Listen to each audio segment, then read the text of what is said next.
We talked about security, fear, dependence, freedom, and the importance of learning how money truly works. But Kim Kiyosaki explains that understanding financial principles alone is not enough. Because many people already know what they should do financially. They know they should save more, invest more, learn more, spend wisely, build assets. Yet, despite knowing these things, many still remain financially stuck for years. Why? Because money problems are often not money problems. They are mindset problems. And until mindset changes, financial behavior rarely changes permanently. This is why Part 2 of Rich Woman is so important, because Kim takes the conversation beyond investing and into the invisible beliefs shaping people's financial lives every day.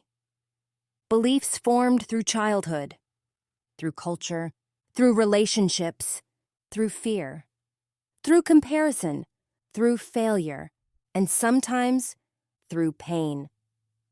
And perhaps the most important lesson in this section is this: you can never outperform the financial identity you carry inside yourself.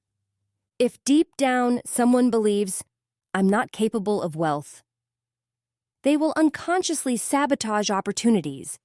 If someone believes, "Money is stressful," they may avoid learning about it completely. If someone believes, "Rich people are selfish," they may secretly fear becoming wealthy. And that is why changing your financial life begins with changing your thinking. So let's go deeper. Because this part is not just about money, it is about transformation. Kim explains something powerful. Most people inherited their money mindset before they earned their first dollar. As children, we absorb emotional patterns around money from the environment around us. We watch how parents react to bills. We observe stress around finances. We hear conversations about success, debt, wealth, and struggle.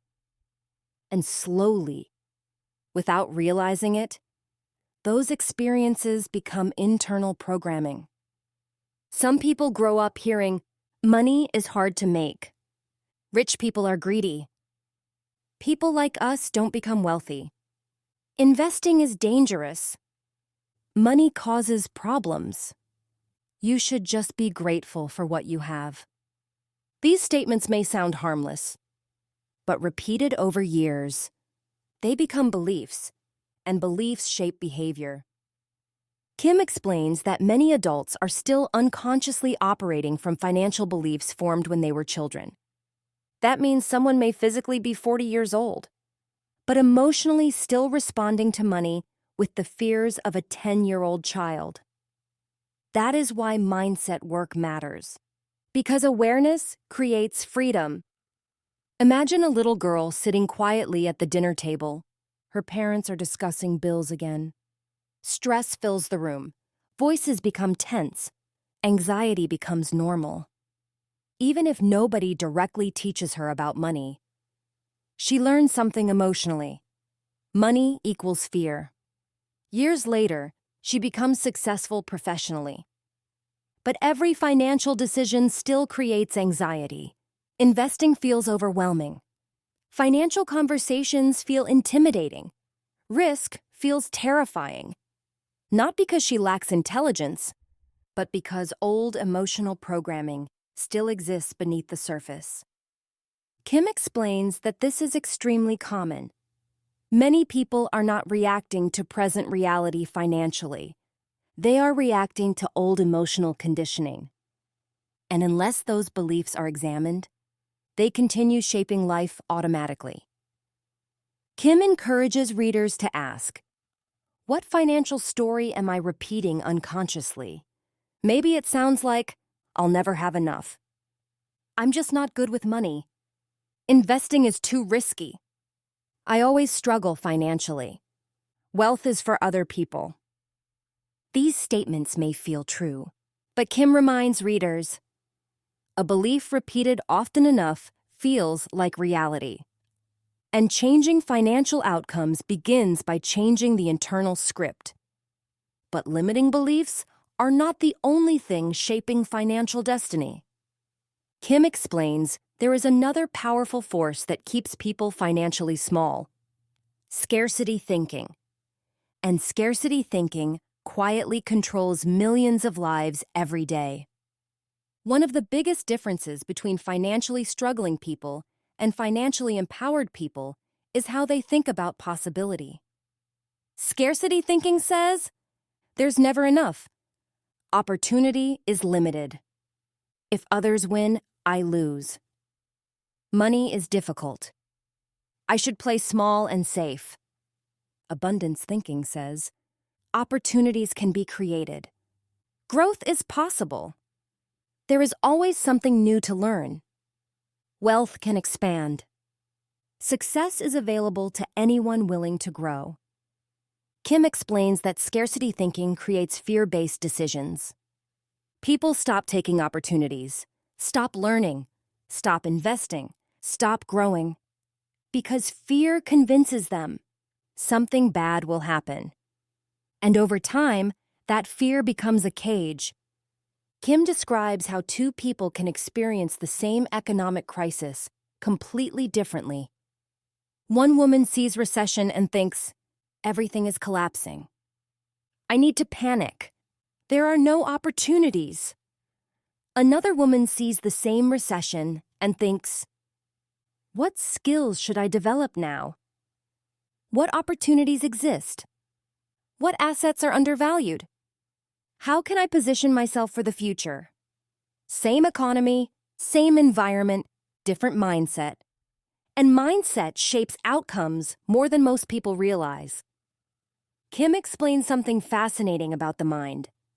The brain constantly looks for evidence to support existing beliefs. If someone believes there are no opportunities, their mind notices obstacles. If someone believes opportunities exist, their mind notices possibilities. That is why mindset is not motivational fluff. It changes perception itself, and perception changes decisions. Kim addresses something deeply emotional in this section. Many women secretly feel guilty wanting wealth. They fear being judged, appearing selfish, appearing materialistic, appearing too ambitious. And because of this guilt, many unconsciously shrink financially. They settle, play small, avoid visibility, avoid power. But Kim challenges this completely. She asks, why should women feel guilty about becoming financially strong? Money itself is neutral. It simply amplifies character. A generous person with wealth can help more people, create more impact, support more causes, build stronger communities, provide greater opportunities for future generations. Kim believes financially empowered women can become extraordinary forces for good, and therefore, women must stop viewing wealth as selfish. Instead, wealth can become a tool for contribution. Imagine a woman who spends years taking care of everyone else, her children, her husband, her family, her workplace. Everyone depends on her. But she never learns investing, never builds assets, never prioritizes her own financial future. One day, she realizes something painful. She spent so much time supporting others that she forgot to strengthen herself. Kim explains this happens often, and she encourages women to understand. Taking care of your financial future is not selfish. It is responsible. Because when women become financially stronger, they can serve from overflow instead of exhaustion. If this audiobook insight is helping you rethink your relationship with money, subscribe to SR Books Insights for more powerful lessons on wealth, leadership, business, mindset, and transformation. Because changing your financial life begins by changing how you think. And now, let's continue. Kim explains that one of the biggest financial barriers is fear of failure. Many women avoid investing because they fear making mistakes. But financially successful people view mistakes differently. They see mistakes as education. This is one of the greatest mindset shifts in the entire book. Poor mindset says, if I fail, it means I'm not capable. Rich mindset says, if I fail, I learn something valuable. That difference creates resilience. Kim explains that every investor experiences setbacks. Every entrepreneur makes mistakes. Every financially successful person has failed somewhere. Failure is not unusual. Quitting is what creates permanent limitation. Imagine a child learning to ride a bicycle. The child falls, wobbles, crashes, gets frustrated, but eventually learns balance through practice. Now imagine if the child said after the first fall, I guess riding bicycles just isn't for me. It sounds absurd. Yet adults often behave this way financially. One failed investment, one business mistake, one financial setback, and they stop trying forever. Kim reminds readers, financial confidence grows through experience, not perfection. Kim strongly emphasizes the power of surrounding yourself with growth-minded people. Because the people around you influence your standards, your beliefs, your ambition, your confidence, and even your financial decisions. If someone constantly hears, investing is dangerous, just play safe, you're dreaming too big. Wealth changes people. Eventually, those voices become internalized. But growth-oriented environments expand vision. This is why Kim encourages women to seek mentors, financial education, investment communities, entrepreneurial circles, and personal development environments. Because environment shapes identity, and identity shapes behavior. Kim also explains why visible female financial role models matter. For years, many women rarely saw examples of financially independent women, and people struggle to become what they rarely witness. But today, more women are leading companies, building wealth, investing, owning businesses, and teaching financial literacy. And every empowered woman creates possibility for others. Representation matters, because when women see what is possible, their own vision expands too. One of the most empowering messages in Rich Woman is this: no one is coming to rescue you financially. And strangely, that realization is not depressing. It is liberating. Because the moment people stop waiting for rescue, they begin reclaiming power. Kim encourages women to stop waiting for the perfect time, perfect confidence, perfect knowledge, or permission from others. Because financial growth happens through action, not waiting. Kim describes how many people delay investing for years because they think they need to know everything first. But confidence rarely appears before action. Confidence grows because of action. The first investment may feel uncomfortable. The first financial conversation may feel intimidating. But growth begins the moment someone moves despite uncertainty. And over time, small courageous actions compound into massive transformation. Perhaps the deepest lesson in Part 2 is this: financial transformation requires identity transformation. Because people act consistently with who they believe they are. If someone identifies as financially unlucky, bad with money, not capable, their actions usually reinforce that identity. But when identity changes, behavior begins changing naturally. Kim encourages women to begin seeing themselves differently. Not helpless, not dependent, not afraid, but capable, adaptable, intelligent, resourceful, financially powerful.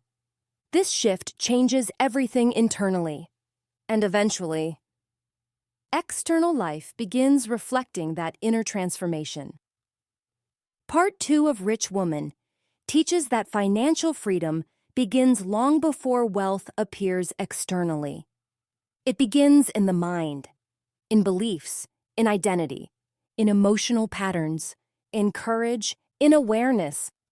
Because money magnifies mindset. And when mindset changes, decisions change, habits change, opportunities expand, and life begins moving in a completely different direction. Kim Kiyosaki's message is not simply, learn about money. Her deeper message is, become the kind of person capable of creating financial freedom. And that transformation starts from within.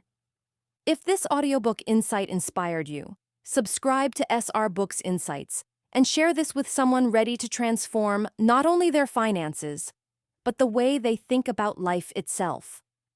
Because sometimes the biggest financial breakthrough is not earning more money. It is finally believing, I am capable of more. This is Rich Woman, narrated by SR Books Insights. This is more than mindset. It's a mission. Keep seeking, keep growing, keep giving. And together, let's make the world rich again.